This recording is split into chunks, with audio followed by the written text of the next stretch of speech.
YouTube, welcome back to another video. Today we are going to go over the big topic of back width versus back thickness. We're going to talk about what the differences are, what you can do to train those two different things. What does it even mean? There's definitely a lot of confusion around this area. I think people think that it's about reps and sets and things like that, but it's really not.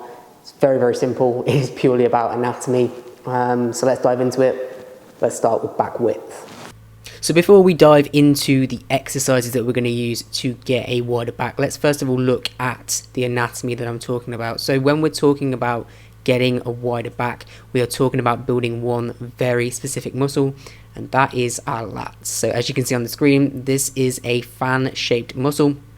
It is starting out on multiple different points across the pelvis, so the hip bones, along the spine, and also we've got some coming off there, off of the shoulder blades.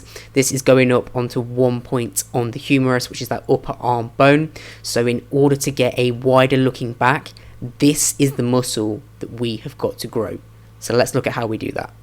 So in my opinion, in order to get the most out of our lat training, we want to be looking at three main areas. So we want to be looking at some kind of a lat pull down, some kind of a pullover, and then some kind of a row.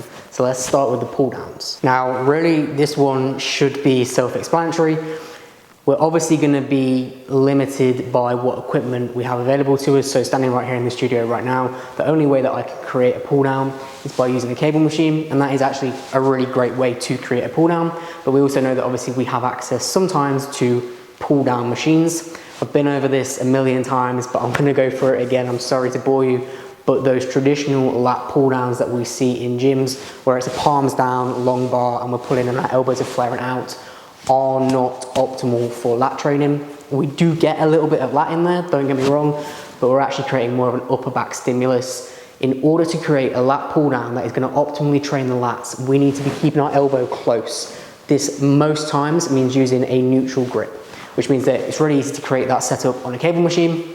It's not so easy to create that sort of a setup on a traditional lat pull down machine. It can be done using like a D-handle attachment, and you might have to move over slightly on the seat or even kneel on the ground.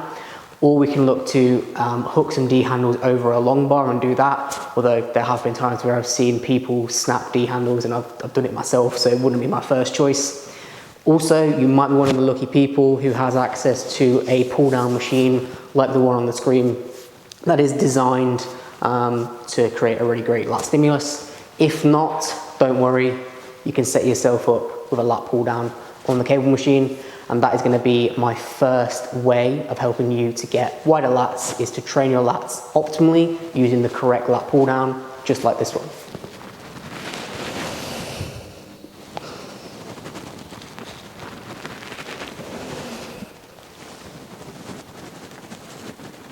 Here's another really quick tip to throw in there for the lats, okay? So this is up there of importance with the exercise selection, right? So this is the program order.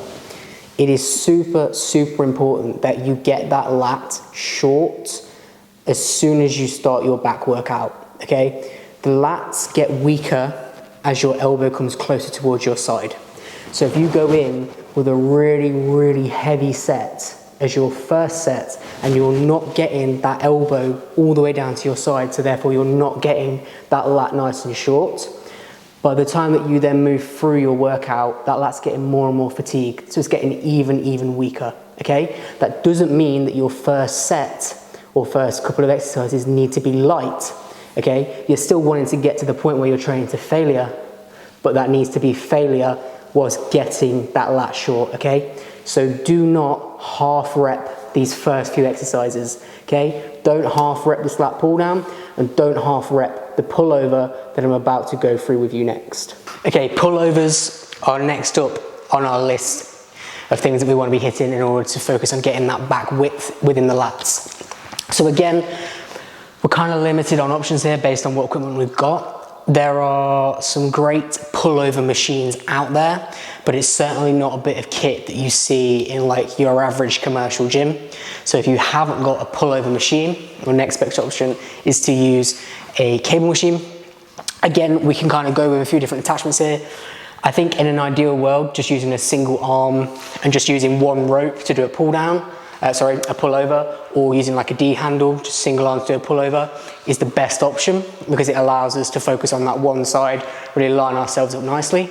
I'm not gonna lie to you, sometimes, you know, we're busy people, we're not professional bodybuilders, so we don't always have time to be going single arm on everything.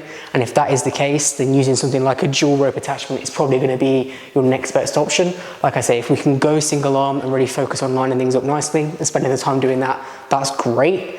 But if we don't have time, doing both arms at the same time is our next best option. So pull over, again, get that lat nice and short, and then we can move on to our third lat builder.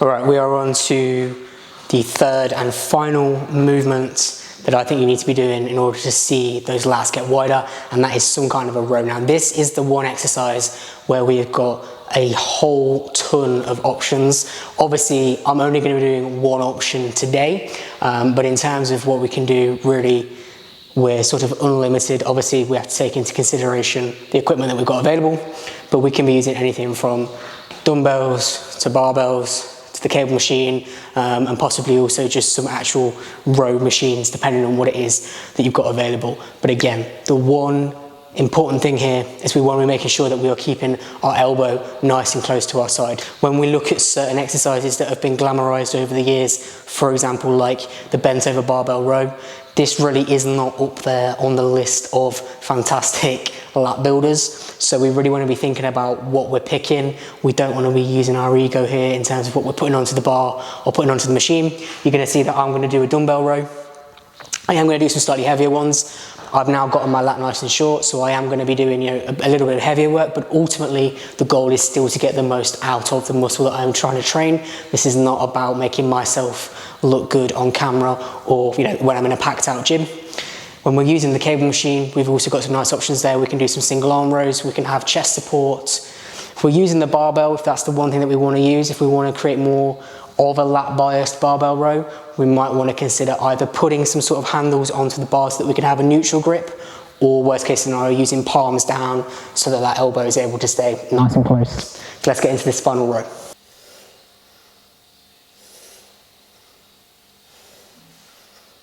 Okay, so we have wrapped up back width, so let's talk about back thickness. So first of all, the anatomy. Anatomy for back thickness is a little bit more complicated than the anatomy for back width, because we're actually going to be talking about 3 different muscles. So let's start off with the first one. When we're looking to create a thicker back, we need to be growing our traps. Now on the screen, this has got its proper name. It's labeled up as the trapezius, and this is a diamond shaped muscle. It goes from top of the head down, not top of the head, sorry, the bottom of the head, all the way down to the sort of the mid portion of the back, but it comes out over onto the shoulders as well. So this is a pretty big muscle that we want to be making sure that we're growing. We've also got our rhomboids. These can technically be divided up into the rhomboid minor, the rhomboid major. To keep this nice and simple, we're just going to call them the rhomboids. And unfortunately, the third muscle isn't on the, well, it's not labeled up on the screen. I couldn't find a decent image that had got all 3 muscles on it that I was wanting to talk about. But if we look just there at the acromion process of the scapula, the muscle underneath this, so our deltoid, that shoulder muscle that we can see that's running across the screen, that is the rear portion of the full deltoid muscle, so that back portion of the shoulder. And this is also an area we want to be growing in order to create a thicker looking back. So let's look at how we can do this. Now, in terms of the levels of activation between those 3, we can look at things like exercise setup in terms of spinal movement and like shoulder blade movement, because the movement in all of those joints there is going to impact the levels of activation that we've got between those 3 muscles that we're talking about. However, in order to keep this video nice and simple, I am simply going to give you 3 different types of movement, just like I did with the lats. And as long as you've got those 3 kind of movements within your program for the week, as a beginner or somebody that hasn't been training for ages and ages, and you're not necessarily looking to bring up the upper back like a lot in comparison to the other areas, my personal belief is that just by training these 3 different types of movement, you are gonna see growth in that upper back. So we can get complex, we can get sciencey if we want to, but I know that for most people watching this video, you just wanna get big, and that's absolutely fine. So let's dig into the 3 different types of movement that I would add in over the week in order to get a thicker upper back. So this is where the machine at the beginning of the video that I told you wasn't very good for growing the lats, we can now throw in, because actually it's a good way of training the upper back, and that is the traditional lat pull downs, where we're using that longer bar with palms down grip. We're still wanting to not go wide on it, we still want to have more of a shoulder width to just outside shoulder width grip, but this is where we can use that exercise. So we can go into some thoracic extension, and we can bring our chest up, and we can focus on driving that elbow back and out. I don't have one of those machines here in my studio, so I just have a normal cable machine. So what you're going to see me do is perform that movement, but using my special assist your lift bar, which has got my D handles on it, and I'm able to just sit on the ground and perform that exercise. In terms of stability, it's not that great because I've not got anything stopping me from being pulled back up, but it'll do the job for this video.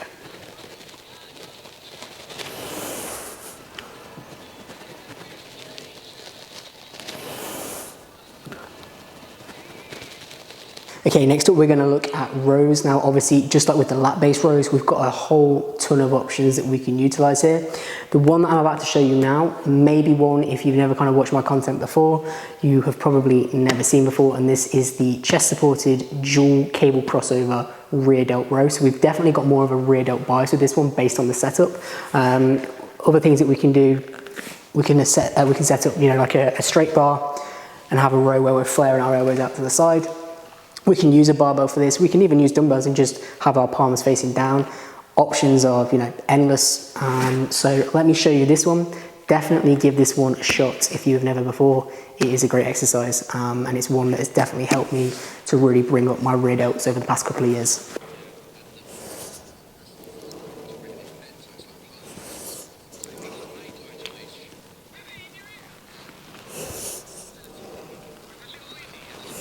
So we've looked at the pull downs, we've looked at the rows, and the last thing that we can do in order to train our rear delts is do some kind of a fly. Now that isn't in my program for today, so I'm not going to set one up, but of course when we're talking about flies, we're talking about those reverse flies where we can use cables and we can use pec decks. My personal opinion is that if you can, you're far better off using something like a cable machine for some kind of a reverse fly, just because you're able to set it up better. We know that with the pec deck, obviously our arm is out at 90 degrees, so we're limited on how far back we're able to bring that elbow. If we drop it down a bit lower, we're able to get that elbow further back and therefore shorten those rear delts a bit more, which is why it's nice to be able to use something like a cable fly where we have that ability to drop those elbows down lower. If you're going to use a pec deck, it's not a problem.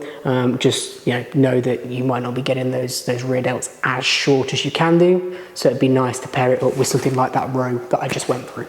Okay, so there we go. We have gone through back width versus back thickness. So we now know that width is all to do with growing the lats. So we want to be using things like lat pull downs, pullovers, and rows that are more lat based, so keeping that elbow nice and close to the side.